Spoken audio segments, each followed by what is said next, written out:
বাইরেও আমার বাড়ি থেকে, বাইরেও, বাইরে এখান থেকে যাও, তোমার এনে কোনো জায়গা নাই, যাও। বাবা বাবা তুই খেতে দিলে আমি কই যাবো কো? আমার যাওয়ার জায়গা নাই বাবা, আমার একটু দয়া কর বাবা, আমার একটু থাকতে দে বাবা, আমার একটু থাকতে দে বাবা। আব্বা আচ্ছারো, তোমার আমি ভয় ভয় খাওয়াইতে পারতাম না? অনেক খাওয়াইছি বাবা, আমার দ্বারা আর সম্ভব না। তুমি আমার ঘর থেকে বাইরেও, বাইরেও না, বাইরেও, আবার সামনে খাড়া দিছো।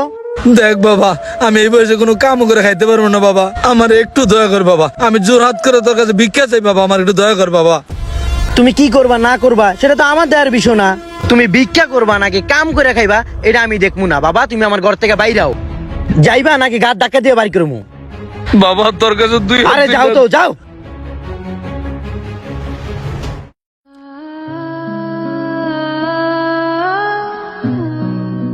এইভাবে তো চলতে পারবো না, আমার তো একটা কিছু করা লাগবে। প্রয়োজনে দুই হাত পাইতে মানুষের কাছ থেকে চাই খাবো, তারপর ওই ছেলে কাছে ফিরে যাবো না, আর যাবো না, আর যাবো না।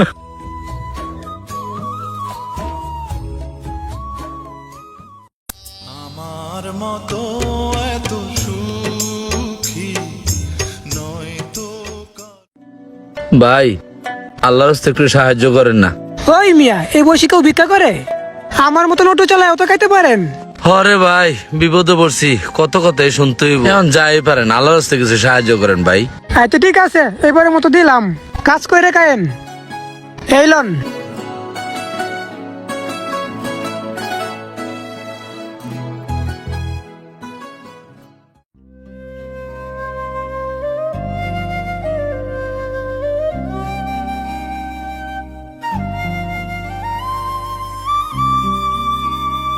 ভাই আল্লাহর রাস্তায় কিছু সাহায্য করেন না ভাই। ভাই আপনাকে তো দেখা মনে হচ্ছে না ভিক্ষুক, আপনি ভিক্ষা করতেছেন এই বয়সে, কারণটা কি? বাবা এত কারণ খুঁজে লাভ নাই, সকালতে না কিচ্ছু খাই নাই, যদি মন চায় কিছু সাহায্য করেন। আরে আমাকে বলেন, আমি তো সাহায্য করব আপনাকে। আপনার কি সন্তানাদি নাই? বসেন এখানে, বসে কথা বলি, বসেন। বাবা রে, সন্তানের কথা কইয়া না কষ্টটা বাড়াই দিলেন।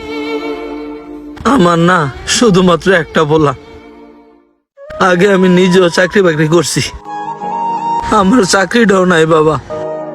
এখন ছেলে কার পাল্লায় পড়া জানি না, বউয়ের কথা শুন না না নিজের থেকে ঘর থেকে আমার বের করে দিছে।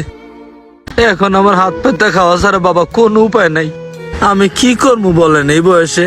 এ কেমন ছেলে জন্ম দিছেন, যাকে আপনি লালন পালন করলেন সেই আপনাকে ঘর থেকে বের করে দিল?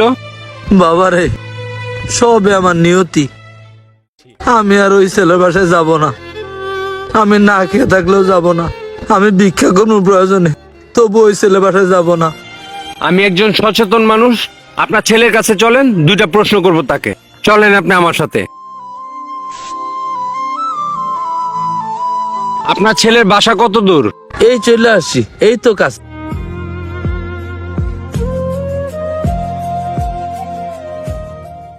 এই ভাইয়া এদিকে আসেন। কি ভাই? ওনাকে চিনেন? হ চিনি তো, কি হইছে? উনি আপনার কি হয়? উনি আমার বাপ হয়, কি হইছে? আপনার বাবা কি করে আপনি জানেন? হ দেখছি তো, কি করে না না করে, ওনা যা মন চুনি তা করুক গা, আমার কিচ্ছু যায় আসে না। আর ওনার মতন বাপও আমার দরকার নাই। ভাইয়া তোমাকে আমি একটা কথা বলি, তুমি আমার বয়সে অনেক ছোট হবা, বাবা যে সন্তানের জন্য কত বড় নিয়ামত তুমি এখন বুঝবা না। আমার বাবা নাই, আমি হাড়ে হাড়ে টের পাচ্ছি বাবা কি জিনিস। আচ্ছা ভাই, আপনি এইসব কথা আপনি আমারে শুনাইতেছেন কি লেগে? হ্যাঁ রে, আমার ভালো লাগে না দেখে হ্যাঁ আমি বাইর করে দিছি, এখন আবার আপনি হ্যারে নিয়ে আইছেন কি আমার কাছে? তুমি এই কথা বললা, উনি যখন তোমাকে জন্ম দিছে এত কিছু তো দেখে নাই, কোনো স্বার্থ তোমার কাছে খুঁজে নাই, আজকে তোমাকে শিক্ষিত বানাইছে, এত দূর পর্যন্ত নিয়ে আসছে, আজকে কোনো কিছু করতে পারে না বিদায় তার জন্য তুমি তাকে এই শাস্তি দিবা?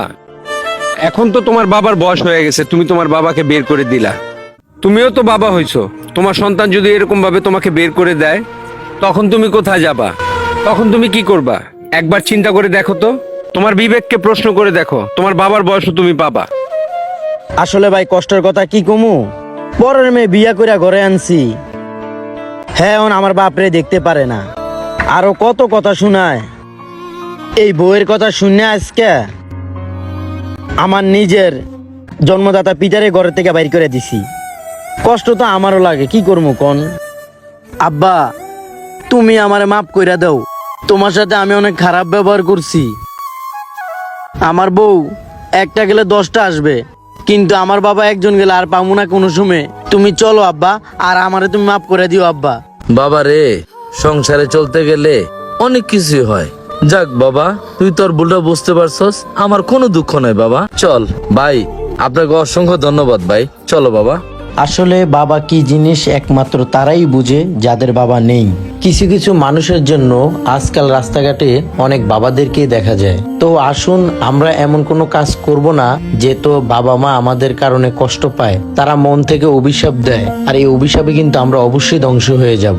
তো সবার বাবা মার জন্য অনেক দোয়া, অনেক ভালোবাসা রইলো। আর আমাদের এই গল্পটি যদি আপনাদের ভালো লেগে থাকে তাহলে অবশ্যই ভিডিওটি শেয়ার করে দিবেন আর পেজটি ফলো দিয়ে রাখবেন। ধন্যবাদ সবাইকে।